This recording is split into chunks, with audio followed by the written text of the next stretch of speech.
మన లైఫ్లో ఏమైనా అత్యంత ముఖ్యమో అవన్నీ ఇన్షూర్ చేస్తున్న ఈ లోకంలో ఈ లవ్ని ఇన్షూర్ చేయడానికి ఏదైనా దారి ఉందేదా? ఇప్పుడు దారి ఉంది. Love insurance company. ఎవరితో కలిస్తే నైస్, ఎవరితో కలిస్తే నాయిస్ అని నా యాప్ కనుకొని చెప్తుంది. ఎందుకంటే నా యాప్ దేవుడు లాంటిది. లైక్ వల్ల నేను హ్యాపీగా లేనని ఒక్కడు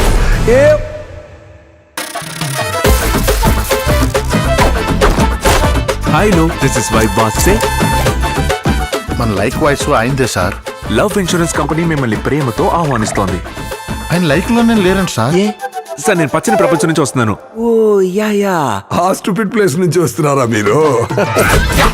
ఇది పచ్చని ప్రపంచం. చరవాణి సామాజిక మాధ్యమాల తాకిడి వల్ల ప్రశాంతతను, తమ ఉనికినే కోల్పోయిన వారి కోసం ఏర్పడిన ఒక స్వచ్ఛంద చెరసాల. ధీమా మొహం ఒక్కోసారి ఒక్కోలా పెట్టుకుంటుంది. ఎవరు మొహం చూసి మాట్లాడుతూ అని ఆ నోమోఫోబిక్ పిల్లని అతను మనందరినీ మన అమ్మ నాన్నగా పెంచారు, కానీ తనని ఆ ఫోనే పెంచిందని. ఒక లైక్, ఒక షేర్ రావడం అంటే ఎంత కష్టమైన పని తెలుసా? ధీమా, నేను నిన్ను ఎప్పుడు హ్యాపీగా చూస్తూ ఉండాలి. దానికోసం నేను ఏమైనా చేస్తాను.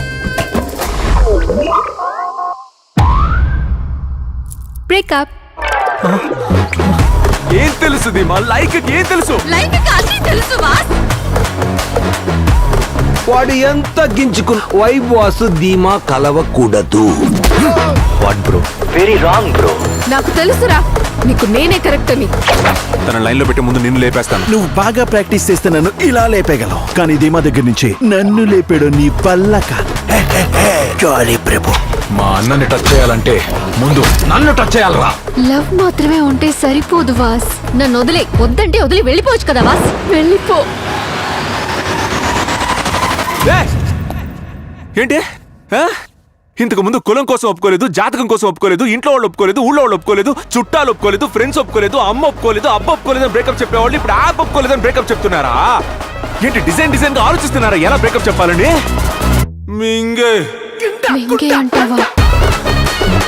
ఒక హార్ట్ చేయగలిగేది ఏ యాప్ చెయ్యలేదు అని నేను నీకు ప్రూవ్ చేస్తాను. రే, ఇది కరెక్ట్ కాదురా. ఈ ఒక్క స్క్వేర్ ఫీట్ కరెక్ట్ గా ఉంటే చుట్టూ ఉన్న మొత్తం ఏరియా కరెక్ట్ గానే ఉంటది.